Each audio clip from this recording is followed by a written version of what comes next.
በስመ አብ ወወልድ ወመንፈስ ቅዱስ አሐዱ አምላክ አሜን። በድጋሚ ከሆሳዕናው በዓል ጋር በተያያዘ እንደሱ እንደ አምላካችን ፈቃድ በክፍል 2 መርሃ ግብራችን ደግሞ ለዛሬ ይህንኑ ታላቅ በዓል ከጌታችን 9ኙ አበይት በዓላት አንዱ በሆነው በሆሳዕና በዓል ልናስባቸው ከሚገቡ ትምህርቶች የተወሰኑትን ደግሞ እንደዚሁ እንከታተል ዘንድ መድኃኔዓለም ይህችን ቀን በደግነቱ ባርኮ ቀድሶ ሰጥቶናልና እሱኑ ከምንም ነገር በላይ እያመሰገን መጽሐፍት የሚነግሩንን አባቶቻችን ያስተማሩንን በተለያየ መልኩ ልንሰማው የሚያስፈልገንን የሆሳዕናው ጌታ ራሱ መድኃኔዓለም ኢየሱስ ክርስቶስ በደግነቱ በልባችን ጽላት እንዲጽፍልን እየተማጸን መከታተላችን እንቀጥላለን። ዓመቱን በሰላም አሳልፎ እድሜውን አበድሮ እኛ ከማናውቀው እርሱ ከሚያውቀው ሰይጣን እኛን ሊጥልበት ከሸመቀው ከተለያየ ፈተና ጠብቆ ሰውሮ ይህችን ዕለት በእድሜያችን ላይ እድሜ ጨምሮ የሰጠን የፍቅር አምላክ ቸሮ መድኃኔዓለም ክብርና ምስጋና ለገናና ስሙ ይሁንልን። የመስቀል ላይ አደራ እናታችን አዛኝት እናቱም መብርሃንም ልመናዋ፣ ጸሎቷ፣ ቃል ኪዳኗ ሁልጊዜም አብሮን ነውና ስሟ የከበረ የተመሰገነ ይሁን።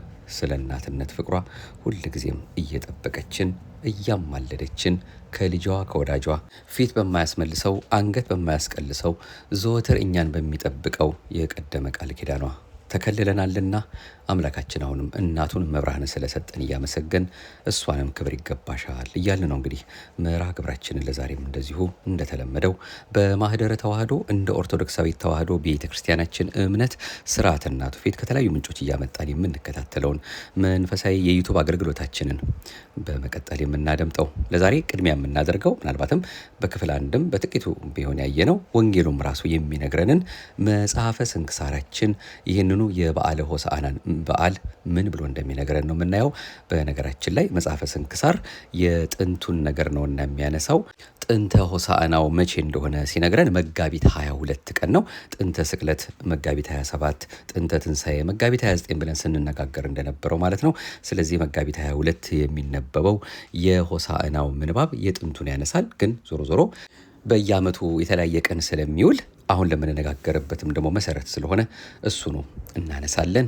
ስለዚህ ሆሳዕና ዕለት ሆነን እንደሚነበብ ነው መስማት ያለብን ማለት ነው። መጋቢት 22 መጽሐፈ ስንክሳራችን ቢያነሳልንም አንድ አምላክ በሚሆን ይለናል መጽሐፈ ስንክሳር ሲጀምር። አንድ አምላክ በሚሆን በአብ በወልድ በመንፈስ ቅዱስ ስም መጋቢት 22 በዚች ቀን የክብር ባለቤት ጌታችን ኢየሱስ ክርስቶስ ወደ ኢየሩሳሌም ከተማ ገብቶ ቤተ መቅደሱን በአህያ ግልገል ተቀምጦ በመዞር ሆሳዕና እያሉ እንዲያመሰግኑት አድርጓል። ይህም ስለ እርሱ እያንዳንዳቸው በዘመናቸው ነቢያት የተናገሩት ትንቢት ይፈጸም ዘንድ ነው። ያዕቆብም በክርስቶስ ስለተመሰለው ስለ ልጁ ይሁዳ አህያውን በዘይት እንጨት ላይ ያስራል፣ ውርንጫውንም በወይን ሐረግ አለ። ዘካርያስም የጽዮን ልጅ አትፍሪ፣ እነሆ ንጉሥሽ በአህያ ግልገል ተቀምጦ ይመጣል አለ። ኢሳይያስም ንጉሥሽ ጻድቅ የዋህ የሆነ ይመጣል፣ ዋጋውም ከእርሱ ጋር ነው፣ ስራውም በፊቱ የተገለጠ ነው፣ በአህያ ግልገልም ላይ ይቀመጣል አለ። አብርሃምም የሰሌን ዝንጣፊ ይዞ መሰወሪያውን በዞረ ጊዜ ይህችን ዕለት ተድላ ደስታ የሚደረግባት የእግዚአብሔር በዓል ብሎ ጠራት። ዳዊትም ከሕፃናትና ከልጆች አንደበት ምስጋናን አዘጋጀ አለ። ሰሎሞንም የሕፃናት አንደበታቸው የተቃናች ሆነች አለ። ሁለተኛም ልጆችና ሽማግሌዎች በኢየሩሳሌም ይጫወታሉ፣ ምርጉዛቸውም በእጆቻቸው ውስጥ ነው አለ። ደግሞ መትከያዎችሽን አስፍተሽ ድንኳኖችሽን ዘርጊ ያለም አለ። ይህንም የትንቢት ነገር ለመፈጸም በከበረ ወንጌል እንደተጻፈ ጌታ በአህያዋና በውርንጫዋ ላይ ተቀምጦ ወደ ኢየሩሳሌም ገባ። ወደ ኢየሩሳሌም ሊገባ በቀረበ ጊዜ የደብረ ዘይት አጠገብ ከምትሆን ቤተፋጌ ደረሰ። ደብረ ዘይት ወደሚባል ቢታንያም በደረሰ ጊዜ ከደቀ መዛሙርቱ ሁለቱን ላከ። ወደ ፊታችሁ ወዳለ አገር ሂዱ፣ በገባችሁም ጊዜ ሰው ያልተቀመጠበት የአህያ ግልገል ታገኛላችሁ፣ ፈታችሁ አምጡልኝ። ለምን ትፈቱታላችሁ የሚል ሰው ቢኖር ጌታው ይሸዋል በሉ። የተላኩትን በሄዱ ጊዜ እንደነገራቸው አገኙ። የአህያውንም ግልገል ፈቱ። ጌቶቹም ለምን ትፈቱታላችሁ አሏቸው። ጌታው ይሸዋል አሉ። ወደ ጌታ ኢየሱስም ይዘውት ሄዱ። ልብሳቸውንም በአህያው ግልገል ላይ ጎዘጎዙ። ጌታንም አስቀመጡት። ቅጠል ቆርጠው በመንገድ ላይ ጎዘጎዙ ብዙዎች ናቸው። ልብሳቸውንም በመንገድ ላይ ያነጠፉ አሉ። በፊትም በኋላ የሄዱ የነበሩት በእግዚአብሔር ስም የሚመጣ የተባረከ መድኃኒት ነው ብለው አሰምተው ተናገሩ። በእግዚአብሔር ስም የምትመጣ የአባታችን የዳዊት መንግስትም የተባረከች ናት። ጌታ ኢየሱስም ወደ ኢየሩሳሌም ቤተ መቅደስ ገባ። ሕዝቡም ሁሉ አዩት። በመሸም ጊዜ ከ12ቱ አርድእት ጋር ወደ ቢታንያ ወጣ። በነጋውም ከቢታንያ በወጣ ጊዜ ተራበ። በሩቅም ቅጠል ያላትን በለስ አየ። በእርሷ ፍሬ ያገኝ እንደሆነ ሊያይ ሄደ። ወደ እርሷም በደረሰ ጊዜ ከቅጠል ብቻ በቀር ያገኘው የለም፣ የበለስ ወራቱ አልነበረምና። ለዘላለም ከአንቺ ፍሬ የሚበላ አይኑር አላት። ደቀ መዛሙርቱም ሰሙ። ወደ ኢየሩሳሌም ደርሶ ወደ ቤተ መቅደስ ገባ። በምኩራቡም ግቢ የሚገበያዩትን ያስወጣ ጀመረ። የለዋጮችንም ሰደቃቸውን ገለበጠ፣ ርግብ የሚሸጡትንም ወንበራቸውን። ወደ ምኩራብ ለንግድ ገንዘብ ይዘው እንዳይገቡ ከለከለ። ቤቴ ለአሕዛብ ሁሉ የጸሎት ቤት ይሁን የሚል ጽሑፍ ያለ አይደለምን? እናንተ ግን የሌቦችና የወንበዶች ዋሻ አደረጋችሁት ብሎ አስተማራቸው። ዮሐንስም እንዲህ አለ። አልዓዛርን ከሙታን ለይቶ ካስነሳው በኋላ በነጋውም እሁድ ለበዓል የመጡ ሰዎች ጌታችን ኢየሱስ ክርስቶስ ወደ ኢየሩሳሌም እንዲመጣ በሰሙ ጊዜ የሰሌን ዛፍ ዝንጣፊ ይዘው ከኢየሩሳሌም ፈጥነው ወጡ። በእግዚአብሔር ስም የሚመጣ ከአርያም የተገኘ መድኃኒት የእስራኤል ንጉሥ የተባረከ ነው እያሉ እየጮሁ ተቀበሉት። ጌታችን መድኃኒታችን ኢየሱስ ክርስቶስም የአህያ ግልገል አገኘ፣ ተቀመጠበትም። እንደተጻፈ እንዲህ ሲል የጽዮን ልጅ አትፍሪ፣ እነሆ ንጉሥሽ በአህያ ግልገል ተቀምጦ ይመጣል። አስቀድሞ ግን ደቀ መዛሙርቱ ይህን ነገር አላወቁም ነበር። ጌታ ሳይሰቀል ጌታ በተሰቀለ ጊዜ ይህ የተጻፈ ስለ እርሱ እንደሆነ ያን ጊዜ አወቁት እንጂ። እንዲህም አደረጉለት። አልዓዛር ብሎ ከሙታን ለይቶ እንዳስነሳው ባስነሳው ጊዜ ከእርሱ ጋር የነበሩ ሰዎች መሰከሩለት። ስለዚህም ሕዝቡ አመኑበት፣ ያደረገውን ተአምራት ሰምተዋልና። የሕፃናቱንም ምስጋና ደግሞ አልዓዛርን ማስነሳቱን። የካህናቱ አለቆችና ፈሪሳውያን ግን እርስ በርሳቸው የምታገኙት ረብ ጥቅም እንደሌለ አታውቁምን? እነሆ ሰው ሁሉ አመነበት አሉ። ማቴዎስና ማርቆስ የሰሌንን ነገር አላወሱም። ሌሎች ከእንጨቶች ቅጠሎችን እየቆረጡ በመንገድ ውስጥ ጎዘጎዙ አሉ እንጂ። ሉቃስ ቅጠልን ወይም ሰሌንን አላወሳም። ሲሄዱ ልብሳቸውን በመንገድ ላይ ይጎዘጉዙ ነበር አለ እንጂ። ዮሐንስ ግን ለብቻው ከኢየሩሳሌም ከሰሌን ዛፍ ላይ ዘንባባ ቆርጠው ያዙ አለ። ሰሌንም በኢየሩሳሌም አልነበረም። ጌታችን ሕፃን ሆኖ ሳለ ወደ ግብፅ በወረደ ጊዜ ከእናቱ ቡርክት ቅድስት ከሆነች ከእመቤታችን ድንግል ማርያም ጋር እስሙናይን ከሚባል ሀገር ደረሱ። ከዚያም ሰሌን አገኙ። ጌታችንም ከስሯ ተነቅላ ሄዳ በደብረ ዘይት ላይ እንድትተከል አዘዛት። ያን ጊዜ ወደ አየር ወጥታ በረረች። ሄዳም በዚያ በደብረ ዘይት ተተከለች። ከእርሷም ወስደው የክብር ባለቤት ጌታችን ኢየሱስ ክርስቶስን ተቀበሉት። ጌታችንም የሆሳናን ዑደት ባሳየ ጊዜ የአይሁድ ወገን ቅናት ይዟቸው በሚገድሉት ገንዘብ ምክንያት ፈለጉ። ለእርሱም ምስጋና ይሁን፣ በእኛ ላይም ይቅርታው ቸርነቱ ይደረግልን ለዘላለሙ አሜን የሚል ነው። እንግዲህ በመጽሐፈ ስንክሳራችን መጋቢት 22 ጥንተ ሆሳዕናን ሲያነሳልን እነዚህ ነገሮች ነው እንግዲህ ሰፋ እያደረግን በተለያየ መልኩ ምስጢራትን እየተከታተል አሁንም የምንቆየው። መጋቤ ሐዲስ ዶክተር ሮዳስ ታደሰ ይህንኑ የበዓለ ሆሳዕናን በዓል ምክንያት በማድረግ አንድ ያሰፈሩት መልእክት ነበርና እሱም ለዚሁ ለምንነጋገርበት ርዕሰ ጉዳያችን ሰፊ ትንታኔ የሚሰጠን ብዙ መረጃዎችን የሚያቀብለን ስለሆነ እንደሱና አምላካችን ፈቃድ እሱን ደግሞ በማስከተል እንዲናድምጥ። ሆሳዕና ማለት የዕብራይስጥ ቃል ነው። ሆሻአና ሲባል ትርጉሙም አቤቱ አሁን አድን ማለት ነው። ይህ በዓል ሆሳዕና ከ9ኙ አበይት በዓላት ወይም የጌታ በዓላት ውስጥ አንዱ ሲሆን ክንፋቸው ትዕምርተ መስቀል የሚሰራው ኪሩቤል ሱራፌል በፍርሃት በረአድ ሆነው ዙፋኑን የሚሸከሙት ጌታ በትህትና ሆኖ ጀርባዋ ላይ ትዕምርተ መስቀል ባለባት በአህያና በውርንጫይቱ ተቀምጦ እየተመሰገነ ወደ ቤተ መቅደስ የገባበት፣ የዘካርያስ ትንቢት የተፈጸመበት፣ ሕዝቡ ዘንባባ ይዘው የዘመሩበት፣ ሕፃናት በንጹሕ አንደበታቸው ሆሳዕና ብለው ያመሰገኑበት ታላቅ በዓል ነው። ይኸው ታሪክ በአራቱም ወንጌላት ላይ ሲጻፍ በማቴዎስ ወንጌል ምዕራፍ 21 ቁጥር 1 ላይ ወደ ኢየሩሳሌም ቀርበው ወደ ደብረ ዘይት ወደ ቤተ ፋጌ ሲደርሱ ያን ጊዜ ኢየሱስ ከደቀ መዛሙርቱ 2 ላከ ይላል። ቤተ ፋጌ ማለት የበለስ ቤት ማለት ሲሆን ከኢየሩሳሌም ወደ ኢያሪኮ በሚወስደው መንገድ አቅራቢያ ያለች ትንሽ መንደር ናት።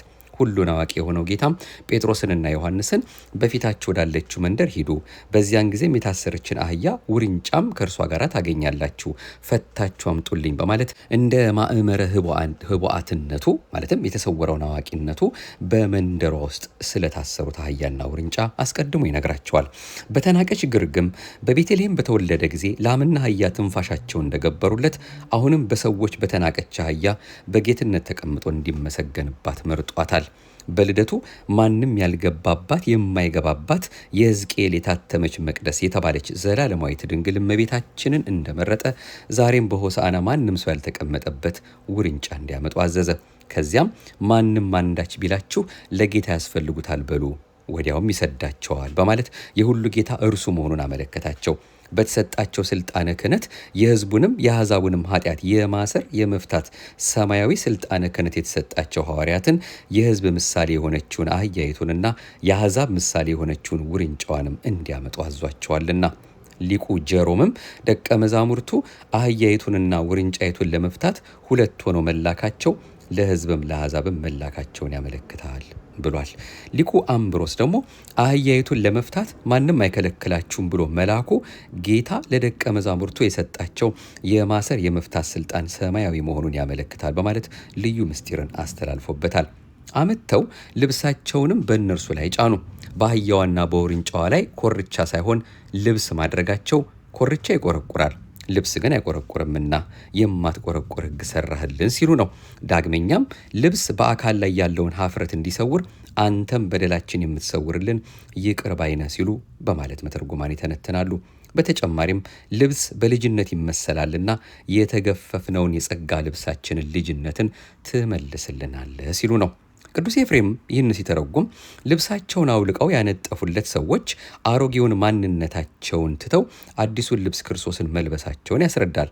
ሐዋርያው ቅዱስ ጳውሎስ አሮጌውን ሰውነት አስወግዳችሁ አዲሱን ሰው ልበሱት እንዳለ ይኸውም ጥምቀት ነው ይላል ኤፌሶን ምዕራፍ 4 ቁጥር 23። ከኢየሩሳሌም እስከ ቤተ መቅደስ 16 ምዕራፍ ሲሆን መተርጉማነ ሐዲስ በትርጓሜ ወንጌል ላይ እንደሚገልጹት 14ቱን ጌታ በእግሩ ሲሄድ 2ቱን በአህያዋ በውርንጫዋ 3 ጊዜ ቤተ መቅደሱን ዞሯል።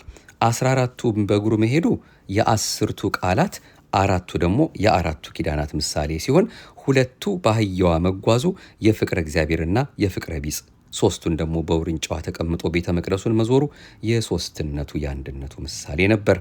ጌታ ንጉሠ ነገሥት ሲሆን ኪሩቤል ሱራፌል ዙፋኑን በፍርሃት በረአድ የሚሸከሙት 24ቱ ካህናተ ሰማይ ዙፋኑን በፍርሃት የሚያጥኑለት እርሱ በትህትና የዋህ ሆኖ በተናቁት በአህያና በውርንጫይቱ ላይ ተቀመጠ።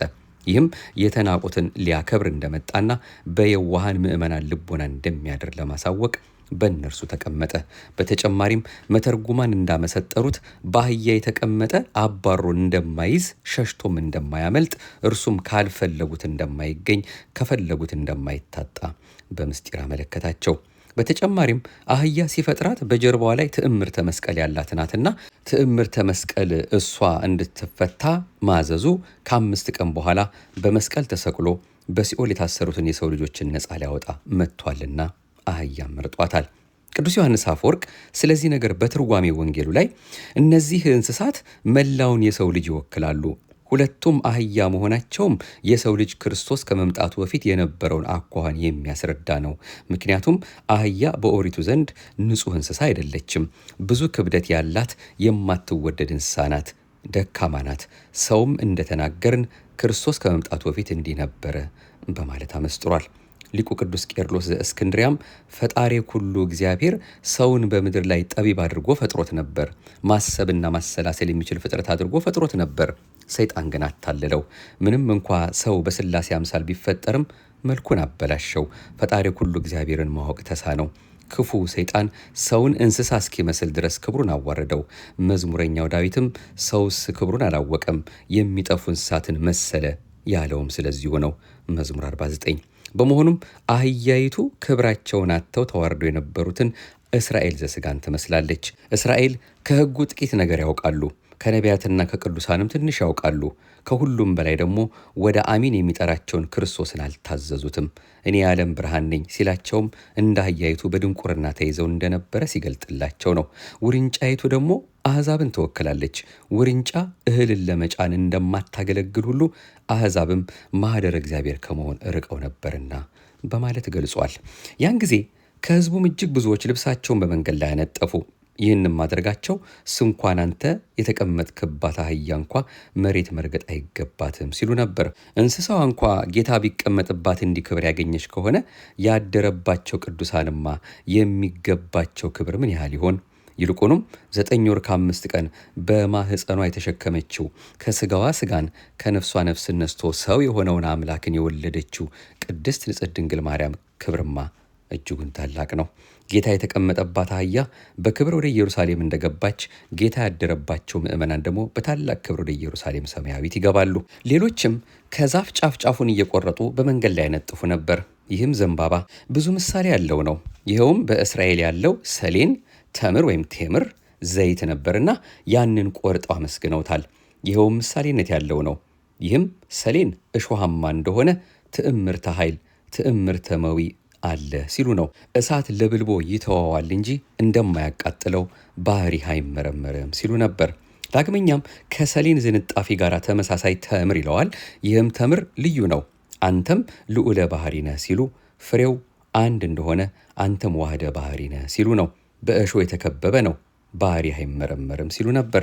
የዘይት ዛፍ ነው ቢሉ ደግሞ ዘይት ጽኑ እንደሆነ ጽኑ ባህሪ ነህ ሲሉ፣ ብሩህ ነው፣ ብሩህ ባህሪ ነህ፣ በትምህርትህም የሰውን ልቦና ታበራለህ ሲሉ፣ ዘይት መስዋዕት እንደሚሆን መስዋዕት ትሆናለህ ሲሉ ነበር። የሚቀድሙትም ሕዝብ የሚከተሉትም ሆሳዕና ለዳዊት ልጅ በጌታ ስም የሚመጣ የተባረከ ነው፣ ሆሳዕና በአርያም እያሉ ይጮሁ ነበር በማለት በአርያም መድኃኒት እንደሆነና እግዚአብሔር አብ የምወደው ልጄ ይህ ነው ብሎ መስክሮለት የመጣው ኢየሱስ ክርስቶስ መርገመ ሥጋ መርገመ ነፍስን የሚያርቅ በረከተ ሥጋን በረከተ ነፍስን የሚያድል መሆኑን ሁሉም መሰከሩለት። በእጅጉ የሚደንቀው የ40 ቀን የ80 ቀን ሕፃናት የፈጠራቸው ጌታ በአህያና በውርንጫ ተቀምጦ ባዩት ጊዜ በንጹሕ አንደበታቸውን ፈቶላቸው ጌታን ዘንባባ በመያዝ ሲያመሰግኑ በእጅጉ ይደንቅ ነበር። ነገር ግን ጸሐፍት ፈሪሳውያን ያደረገውን ድንቃ ድንቅ በመቅደስም ሆሳዕና ለዳዊት ልጅ እያሉ የሚጮሁትን ልጆች ባዩ ጊዜ ተቆጥተው እነዚህ የሚሉትን አትሰማምን አሉት። ጌታችን ኢየሱስም እሰማለሁ፣ ከሕፃናትና ከሚጠቡት አፍ ምስጋናን ለራስ አዘጋጀ የሚለውን ቃል ከቶ አላነበባችሁምን? በማለት በሕፃናት እንደሚመሰገን የእነርሱም ጌታ መሆኑን ከዳዊት መዝሙር በመጥቀስ ነገራቸው። ሊቁ ያዕቆብ ዘስሩግ ስለዚህ ምስጢር ሲገልጸው ፍቅርህ ከዘባነ ኪሩብ አውርዶ በአህያ ጀርባ ላይ እንድትቀመጥ አስገደደህ። ብዙ ዓይንና ብዙ ገጽ ካላቸው ከሰራዊተ መላእክት ይልቅ በዲዳዋ አህያ ትመሰገን ዘንድ ወደድክ። በሰማይ ሰራዊት ሰረገላ ተቀምጠህ ክብርህን ማሳየት አልወደድክም። በውርንጫይቱ ላይ ተቀምጠህ ወደ ሰማይ ሰራዊት መሄድን መረጥክ እንጂ። በአርያም እሳታውያን የሚሆኑ ኪሩቤል ያመሰግኑሃል፣ በምድርም ሕፃናት ይዘምሩልሃል። በአርያም ብርሃናውያን መላእክት በብርሃን ክንፋቸው መንገድህን ያነጥፉልሃል። በምድርም ደቀ መዛሙርትህ ልብሳቸውን አንጥፈው መንገድህን አስተካከሉ። ወዮ አርያማዊ ሲሆን ምንም ሳይንቀን ይጎበኘን ዘንድ ከአባቱ መጣ።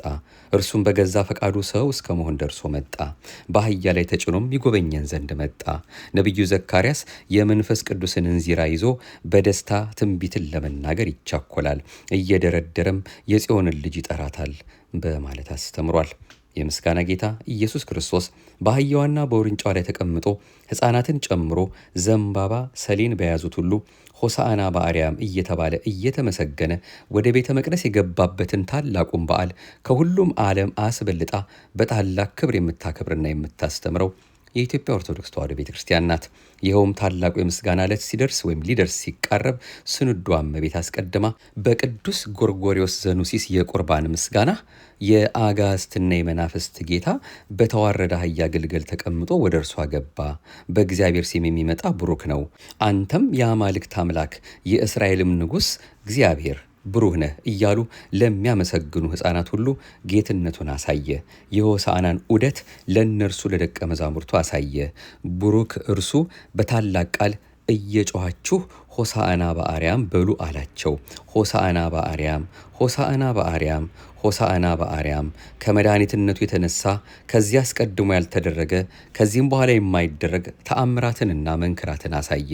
ሆሳዕና በአርያም ሆሳዕና በአርያም ሆሳዕና በአርያም በማለት መድኃኒትነቱን ስትሰብክ ካህናትና ምእመናንም በአንድ ድምፅ በዚያ ዘመን የምስጋና ጌታ ኢየሱስ ክርስቶስ በተመሰገነበት በዚህ ልዩ ምስጋና ሆሳዕና በአርያም ሆሳዕና በአርያም ሆሳዕና በአርያም እያሉ በመዘመር ፈጣሪያቸውን ክርስቶስን ያመሰግናሉ። ይሄ በሆሳዕና ዕለት ቅዳሴ የምንሰማው የምናየው ነው።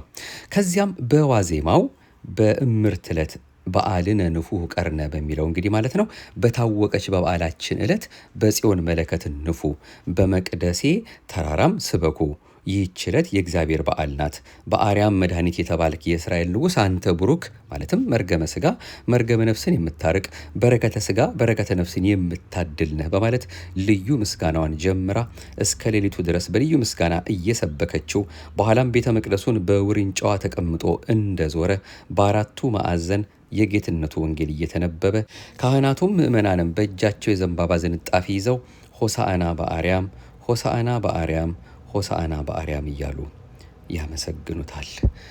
እግዚአብሔር አምላካችን በእውነት የሕይወትን ቃል ያሰማልን። መጋቢ አዲስ ዶክተር ሮዳስ ታደሰ በዚህ መልኩ ግሩም በሆነ ሁኔታ ይህንን ታላቅ በዓል እንዴት አድርገን ማክበር እንደሚገባን ይኸው ሰፋ አድርገው አምላካችን የወደደውን ነግረውናል፣ አስተምረውናል። አሁንም የሕይወትን ቃል ያሰማልን፣ በዕድሜ በጸጋ ይጠብቅልን። ቀጣዩ የሆሳዕና ትርጉምና የተለያዩ ስያሜዎች አሉትና እሱን ለማየት የምንሞክረው ነው። በዓለ ሆሳዕና የአብይ ጾም 8ኛ ሳምንት ነው።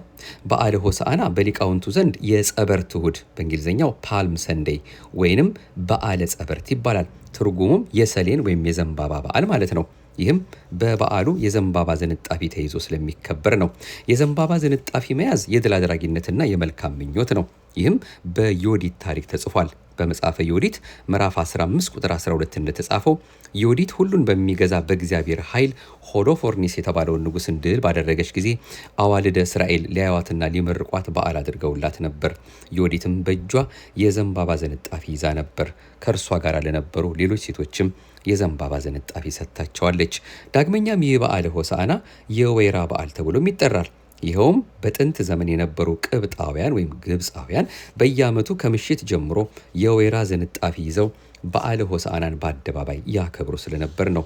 ይህ ዕለት በሰሙነ ሕማማት ለሚሞቱ ጸሎተ ፍታት የሚደርስበትና እግዚአብሔር ይፍታ የሚባልበት በመሆኑም የይፍቱኝ ዕለት ይባላል። እንግዲህ ሁላችንም እንደምናውቀው የሆሳዕና ዕለት ምእመናን በሙሉ በቅድስት ቤተክርስቲያን ተገኝተው ይፍቱኝ ይባላሉ። ያ ይፍቱኝ የተባለው ጸሎት ለሳምንቱ ያገለግላል ማለት ነው። ምክንያቱም በሰሙነ ሕማማት ጸሎተ ፍታት ስለማይደረግ ያ በዕለተ ሰንበት እሁድ የሆሳዕና ዕለት የተደረገው ፍታት ሳምንቱ ሙሉ ያገለግላል። በኋላ ፍታት የሚኖረው ግን በሳምንቱ ዕለተ አርብ ማታ የስቅለት ዕለት ማለት ነው።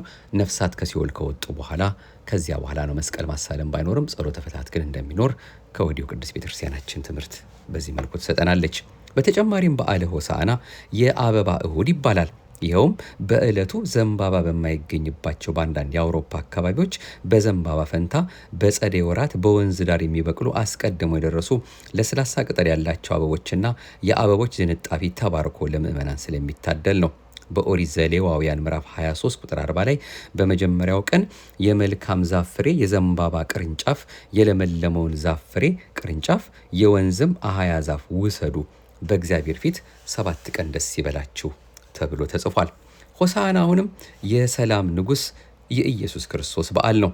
ሆሳዕና አድነን እኮ አድነን እንጂ እባክህ አድን የሚል ትርጉም ተሰጥቶታል። በተጨማሪም ሆሳዕና መድኃኒት እንዲሁም ምስጋና ማለት ነው። ሊቀ መዘምራን ለአከ ማርያም ወልደ ኢየሱስ በመጽሐፈ ግብረ ሕማማት ሆሳዕና በአርያም ቡሩክ ዘይመጽእ በስመ እግዚአብሔር ወቡሩክት እንተ ትመጽእ መንግሥት በስመ እግዚአብሔር እንተ አቡነ ዳዊት ሆሳዕና በአርያም በማለት የተጻፈውን ሲተረጉሙ መድኃኒት በአርያም በእግዚአብሔር ስም የሚመጣ የተባረከ ነው፣ በእግዚአብሔር ስም የምትመጣ የአባታችን የዳዊት መንግሥት የተባረከች ናት፣ መድኃኒት በአርያም ብለዋል። በዚህም መሰረት ሆሳዕና ስንል መድኃኒት ማለታችን ነው። ሆሳዕና ለወልደ ዳዊት ለዳዊት ልጅ ስንል ምስጋና ለዳዊት ልጅ ማለታችን ነው። ሆሳዕና በአርያም ስንልም ምስጋና በአርያም ማለታችን ነው። የሉቃስ ወንጌል ምዕራፍ 19 ቁጥር 39 በእግዚአብሔር ስም የሚመጣ ንጉሥ የተባረከ ነው፣ በሰማይም ሰላም በአርያምም ምስጋና አሉ የሚለው ገጸ ንባብ ሆሳዕና በአርያም ከሚለው ጋር ተመሳሳይ ነው። ስለዚህም ሆሳዕና ተብሎ የተነገረው ምስጋና ክብር፣ መድኃኒት ተብሎ ሊተረጎም ይችላል። ይህ ስያሜ በግዕዝም በአማርኛም መጽሐፍት በቀጥታ ሆሳዕና ተብሎ ይነገራል፣ ይጻፋል። ይህ በዓል የሚከበርበት ዕለትም ሆሳዕና ወይም በዓለ ሆሳዕና ተብሎ ይጠራል። በዓለ ሆሳዕና ድል አድራጊው መሲህ ወልደ እግዚአብሔር ኢየሱስ ክርስቶስ ወደ ቅድስቲቱ ከተማ ኢየሩሳሌም የገባበት ዕለት የሚታሰብበት አብይ በዓል ነው። መጋቢት 22 ቀን ከላይ እንዳነበብ ነው ማለት ነው። ጌታችን ኢየሱስ ክርስቶስ በአህያዋና በውርንጫዋ ላይ ተቀምጦ ወደ ኢየሩሳሌም የገባበት ወይም ወደ ኢየሩሳሌም ቤተ መቅደስ የገባበት ዕለት በመሆኑ ጥንተ ሆሳዕና ይባላል። እንግዲህ አሁን እንዳልነው ማለት ነው በአህያዋና በውርንጫዋ ላይ ተቀምጦ ወደ ኢየሩሳሌም ቤተ መቅደስ የገባበት ዕለት ነው ስንል ኢየሩሳሌም በተለያዩ ጊዜያት የተሰሩ የሄሮድስ በር፣ የደማስቆ በር፣ አዲስ በር፣ ጃፋ በር፣ የጽዮን በር፣ የጥንድ በር፣ የምስራቅ በር፣ የአንበሳ በር፣ ሌሎችም እየተባሉ የሚጠሩ በሮች አሏት። ይህ ደጅ በደብረ ዘይት ተራራ አንጻር የሚገኝ በክርስትናው የተዘጋ ወይም የማይከፈተው ደጅ ወርቃማው በር ወይም የመሲህ በር በመባል ይታወቃል። ይህንን ደጅ አይሁድ የምህረት በር፣ አረቦች ደግሞ የዘላለም ሕይወት በር ይሉታል። በአይሁድ ትውፊት የሰላም ንጉሥና የደህንነት አለቃ የሆነው መሲህ ሲመጣ ይህንን የተዘጋውን በር ማንም ሳይከፍትለት ይገባል። እንደሚገባ በከፍተኛ ጉጉት ይጠበቅ ነበር። ጌታችን ኢየሱስ ክርስቶስ በበዓለ ሆሳዕና በአህያና በውርንጫይቱ ላይ ተጭኖ ወደ ቤተ መቅደስ የገባው በዚህ የምስራቅ በር በተባለው ደጅ ነበር። ሌላው ነጥባችን የዓለም መድኃኒት ጌታችን ኢየሱስ ክርስቶስ የወደው የነበረውን የነ ማርታ ወንድም አልዓዛርን ከሙታን ካስነሳው በኋላ አይሁድ እንደ መሲህ ይመለከቱት ነበር። በነቢዩ ዘካርያስ ምዕራፍ 9 ቁጥር 9 ላይ ለጽዮን ልጅ እነሆ ንጉሥሽ ጻድቅ አዳኝ ነው፣ ትሑት ሆኖ በአህያም በአህያይቱ ግልገል በውርንጫይቱ ላይ ተቀምጦ ወደ አንቺ ይመጣል ተብሎ የተጻፈው ትንቢት ይፈጸም ዘንድ መድህን ክርስቶስ ወደ ኢየሩሳሌም ሲገባ ቅዱስ ማቴዎስ በወንጌሉ በምዕራፍ 21 ቁጥር 8 ላይ እንደጻፈው ከሕዝቡ አንዳንዶቹ የዛፍ ዝንጣፊ ይዘው፣ ቅዱስ ሉቃስ ደግሞ በምዕራፍ 19 ቁጥር 36 ላይ እንደጻፈው በመንገዱ ላይ ልብሳቸውን አንጥፈው፣ እንዲሁም ደግሞ በዮሐንስ ወንጌል ምዕራፍ 12 ቁጥር 13 ላይ እንደተገለጸው የዘንባባ ዝንጣፊ ይዘው የድል አድራጊ አቀባበል አድርገውለታል። ይህም አይሁድ በበዓላቸው የዘንባባ ዝንጣፊ ይይዙ ስለነበር ነው። ሮማውያንም ዘንባባን የድል ምልክት አድርገው ስለሚያዩ ለጀግኖቻቸው ይሸልሟቸው ነበር። አይሁድ ለጌታችን ኢየሱስ ክርስቶስ የዘንባባ ዝንጣፊ ያነጠፉለትም በዚያ ልማድ ነው። በዮሐንስ ራእይ ምዕራፍ 7 ቁጥር 9 ላይ እንደተጻፈው ዘንባባ የሰማዕትነት ምልክት ነው። ሰማዕታት በሞት ላይ ድል መቀዳጀታቸውን ለማጠየቅ በእጆቻቸው የዘንባባ ዝንጣፊ ይዘው ይታያሉ። በመዝሙር 92 ቁጥር 12 ላይም ጻድቅ እንደ ዘንባባ ያፈራል፣ እንደ ሊባኖስ ዝግባም ያድጋል፣ በእግዚአብሔር ቤት ውስጥ ተተክለዋል፣ በአምላካችንም አደባባይ ውስጥ ይበቅላሉ ተብሎ እንደተጻፈ የዘንባባ ዛፎች የገነት ምልክት ተደርገው ይታያሉ። እንግዲህ ይህንኑ ጠቅለል ባለ መልኩ እንደው አንዳንድ ሀሳቦች ከላይ የተናገርናቸውን የሚያጠቃልልልን በዓለ ሆሳዕና እስራኤላውያን ለምን የዘንባባ ዝንጣፊ ከላይም አሁንም ደግሞ ባጭሩ እንዳየነው የቴምር ዛፍ ዝንጣፊና የወይራ ዛፍ ዝንጣፊ ይዘው ዘመሩ? ማቴዎስ 21 ከቁጥር 1፣ ማርቆስ 11 ከቁጥር 1፣ ሉቃስ 19 ከቁጥር 29 እና የዮሐንስ ወንጌል ምዕራፍ 12 ቁጥር 12። የዘንባባውን ስናይ ይስሐቅ በተወለደ ጊዜ አብርሃም ደስ ብሎት ዘንባባ ይዞ እግዚአብሔርን አመስግኖበታል። የደስታ መግለጫ በመሆኑ አንተ ደስታ የምታስገኝ ሐዘናችንም የምታርቅ አምላክ ነህ ሲሉ ነው። ዘንባባ ደርቆ እንደገና ሕይወት ይዘራል፣ የደረቀ ሕይወታችንን የምታለመልም አምላክ ነህ ሲሉ ነው። ዘንባባ የሰላም ምልክት ነው፣ የሰላም አምላክ ነህ ሲሉ ነው። ዘንባባ እሾሃማ ነው፣ አንተ ሕያው አሸናፊ አምላክ ነህ ሲሉ ነው። ዘንባባ እሳት አይበላውም፣ ለብልቦ ይተወዋል እንጂ ጌታም አንተም ባህሪህ የማይመረመር ነህ ሲሉ ነው። ዘንባባ የነፃነት ምልክት ነው፣ ከባርነት ነፃ የምታወጣን አንተ ነህ ሲሉ ነው። እኛም ይህን በማሰብ ነው እንግዲህ ዘንባባ ይዘን ሆሳዕና በአርያም እያል ዕለቱን የምናስበው። የቴምር ዛፍ ለሚለው ደግሞ የቴምር ዛፍ ፍሬው ጣፋጭ ነው፣ በኃጢአት የመረረውን ሕይወታችን የምታጣፍጥልን አምላክ አንተ ነህ ሲሉ ነው። የቴምር ዛፍ የሚገኘው ከዛፉ ከፍታ ላይ ነው። አንተ አምላካችንም ልዑለ ባህሪ ነህ፣ ከፍ ከፍ ያልክ አምላክ ነህ ሲሉ ነው። የቴምር ዛፍ ፍሬ በውስጡ ያለው ፍሬ አንድ ነው፣ አንድ አካል አንድ ባህሪ ነህ ሲሉ ነው። የቴምር ዛፍ በእሾህ የተከበበ ነው፣ ይህም ያንተ ባህሪ የማይመረመር በእሳት የተከበበ ነው ሲሉ ነው። ሌላው ሶስተኛው የወይራ ዛፍ ነው። የወይራ ቅጠል የሰላም ማብሰሪያ ነው። ሰላማችን የምታበስርልን የምታስገኝልን አንተ ነህ ሲሉ፣ የወይራ ቅጠል ከእንጨት ሁሉ ጽኑ ነው፣ አንተም ጽኑ ኃያል አምላክ ነህ ሲሉ ነው። ወይራ ለመብላት ያገለግላል። ፍሬው ዘይት ያወጣል። ከወይራ የሚገኝ ዘይት ጨለማን አሸንፎ ብርሃን እንደሚሰጥ አንተም ጨለማ ሕይወታችን የምታስወግድልን አምላክ ነህ ሲሉ ነው። በኦሪት ጊዜ የወይራ ዘይት ለመስዋዕትነት ይቀርብ ነበር።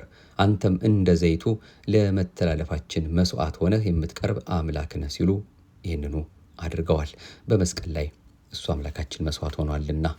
ባለፈው ዓመት ይህን መርሃ ግብር ወደ እናንተ ባደረስን ጊዜ የዘንባባው ምስጢር ምንድን ነው በሚል በርካታ ነጥቦችን በተለይም ከሆህተ ስብከት ቅጽ 2 መጽሐፍ ላይ አግኝተን ወደ እናንተ አድርሰን ነበረ። እንደው አደራችሁን ጊዜ ቢኖራችሁ ወደኋላ መለስ ብላችሁ የዚህን የማህደረ ተዋህዶን መርሃ ግብራችንን የምትከታተሉ በዩቱብ ላይ ማለት ነው እንግዲህ ፕሌሊስት የሚባሉ አንድ ላይ ሆነው የተቀመጡ አሉና የአብይ ጾም ሰንበቶች የሚለው የአብይ ጾም እሁዶች የሚለው የዛሬ ዓመቱን ወረድ ብላችሁ ብትመለከቱ የዘንባባ ምስጢር በአጠቃላይ ስለ አህያዋ ስለ ሌሎቹም እጅግ በጣም ብዙ ምስጢር ከሆህተ ስብከት ያገኘነው ወደ እናንተ አድርሰን ነበር። ዘንባባ የደስታ ምልክት ነው።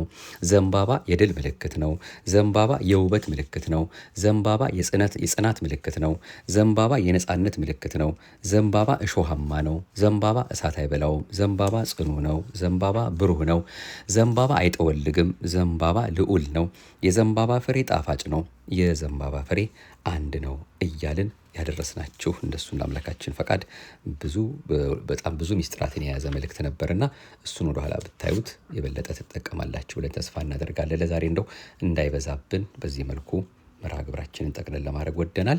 ከህማማቱ ጋር ደግሞ ከመስቀሉ ጋር የተደረጉ እጅግ በጣም በርካታ ደግሞ እንኳን በአንድ ሳምንት አይደለም ዓመቱን ሙሉ ብንነጋገርበት ልንጨርሰው የማንችለውን የጌታን የህማሙን ነገር የምናስብበት ደግሞ ልዩ መርሃ ግብር ደግሞ እንደዚሁ በየቀኑ የምናደምጠው ይኖረናል። እሱን አምላካችን ደግሞ በቸርነቱ እንዲያስተምረን እንዲመክረን ፈቃዱ ይሁንልን።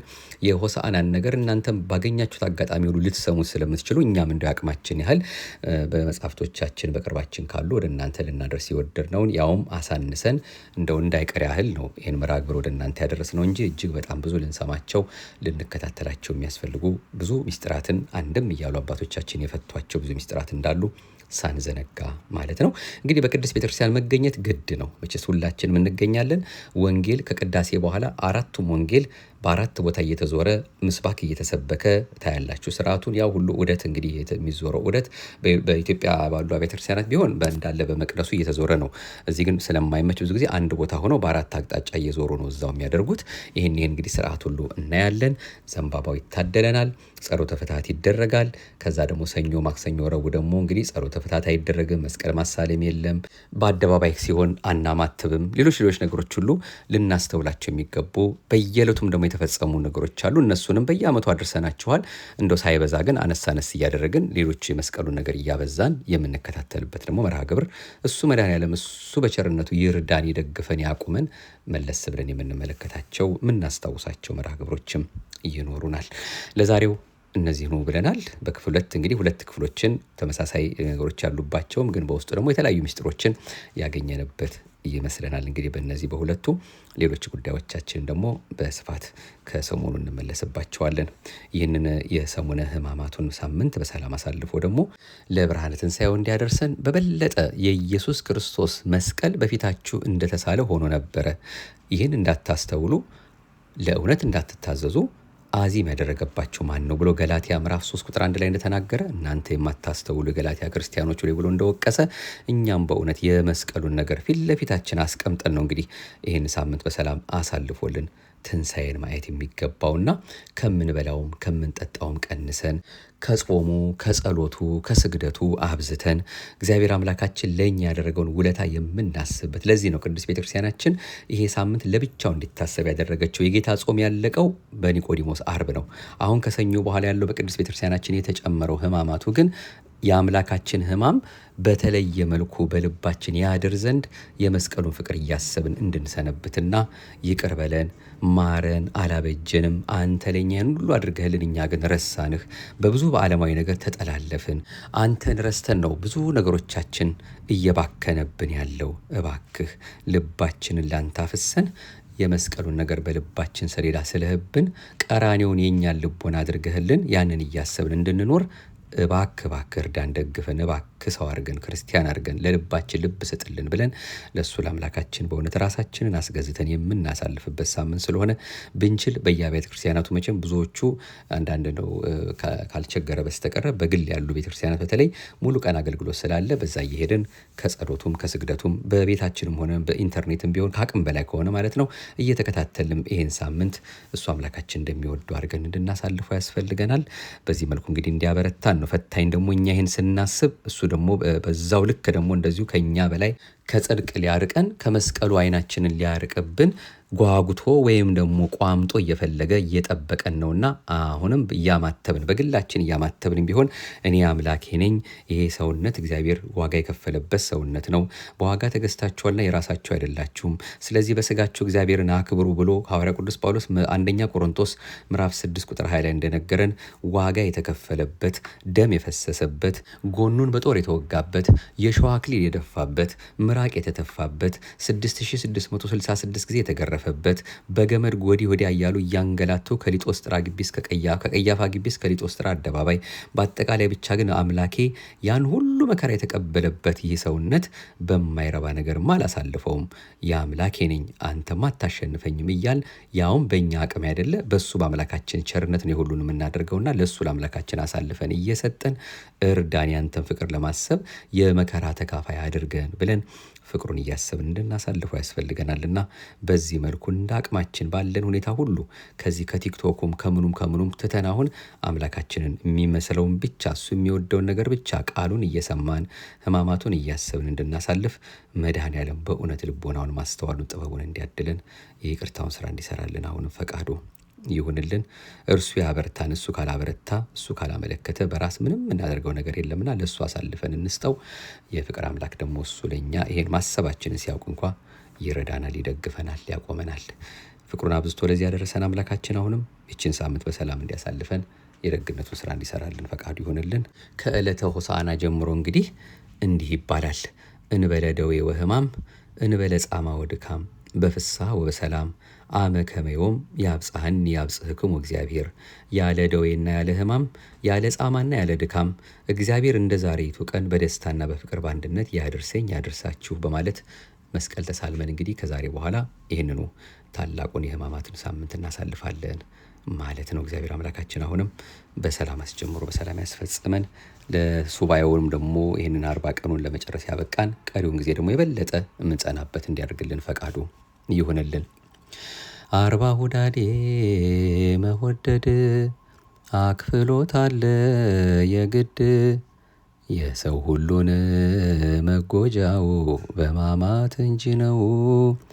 የሰው ሁሉን መጎጃው በሕማማት እንጂ ነው።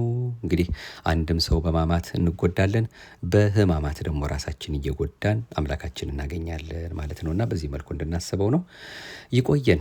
ማኅደረ ተዋሕዶ እንደ ኦርቶዶክሳዊ ተዋሕዶ ቤተክርስቲያናችን እምነት ስርዓትና ትውፊት እርሱ አምላካችን በቸርነቱ እየረዳን ወደ ልባችንም አድርሶ ወደ ለፍሬ ለበረከት አድርግልን ብለን እየተማጸን የምንከታተለውን መንፈሳዊ የዩቱብ አገልግሎታችን ነበረ ስናደምጥ የቆየ ነው። የዛሬውን መልእክት ያገኘ ነው ያው ከመጽሐፈ ስንክሳሩ በተጨማሪ ማለት ነው መዝገበ በረከት ዘሰሙን ቅድስት ከተባለው በቀሲስ ሰሎሞን ወንድሙ መታፈሪያ በ2013 ዓ.ም ታትሞ ከነበረው እጅግ በጣም ግሩም ከሆነ ከሆሳዕናው አንስቶ እስከ ትንሣኤ ድረስ ሳምንቱ ሙሉ በምን መልኩ ማሳለፍ እንዳለብን በርካታ ቁም ነገሮችን ሚስጥራትን ከያዘው መጽሐፍ ነው። እግዚአብሔር አምላካችን አሁንም የሰማነውን በልቦናችን ያሳድርልን። ቀሲስ ሰሎሞን ወንድሙ መታፈሪያንም ሆነ መጋቤ ሐዲስ ዶክተር ሮዳስ ታደሰንም የሕይወት ቃል ያሰማልን። በዕድሜ በጸጋ መድኃኔዓለም በቸርነቱ ይጠብቅልን። እንዲህ በተለያየ መልኩ እንደሱ እንደ አምላካችን ፈቃድ የተለያዩ አባቶቻችን እየጠቀሱ መጽሐፍትን እያገላበጡ የሚሰጡንን የሚያዘጋጁልንን ደጉ ሰው እንካችሁ ብሎ እያሉ ለሁላችንም በይቅርታው ብዛት በልተን እንጠግብ ዘንድ በልተን የቅዱስ ቤተክርስቲያናችን ትምህርቷን እናውቅ ዘንድ በልተን መንግስቱን የበለጠ ለማወቅ ያደርሰን ዘንድ ቤተክርስቲያናችን ምንም የጎደለባት የሌለውን ከንጹህ ምንጭ እየቀዱ የሚያስተምሩልን የሚሰጡንን ወንድሞቻችን አባቶቻችን መድኃኔዓለም በቸርነቱ ይጠብቅልን፣ ያብዛልን፣ ያጽናልን። አሜን። ይቆየን። አቤቱ አንተን መፍራትን በልቦናችን በጎ አምልኮትህንም በህሊናችን ጨምር። እመብርሃን መጨረሻችንን በእናትነት ፍቅሯ ታሳምርልን። የመስቀሉን የልጇን የመስቀል ሕማም የእሷን ሐዘን የምናስብበት ሳምንት ያደርግልን። ሀገራችን ኢትዮጵያን መድኃኔዓለም ኢየሱስ ክርስቶስ ከሱ በሆነው ሰላሙ በደግነቱ በመሐሪነቱ በመስቀሉ ጠርቆ ያን ፈታኝ እንዳስወገደው ከሀገራችን ላይ ማስወግዶልን መልካሙን ጊዜ ያቀርብልን። የይቅርታውን ስራ የሰላሙን ስራ ለህዝባችን ለሀገራችን ያምጣልን። አሜን። ይቆየን። መልካም ሰሙነ ሕማማት። ከዚሁ ጋር የተያዙ እንግዲህ የተለያዩ መርሃ ግብሮቻችን እንደሱ እንደ አምላካችን ፈቃድ እየተከታተልን እንሰነብታለን። አሜን። ይቆየን።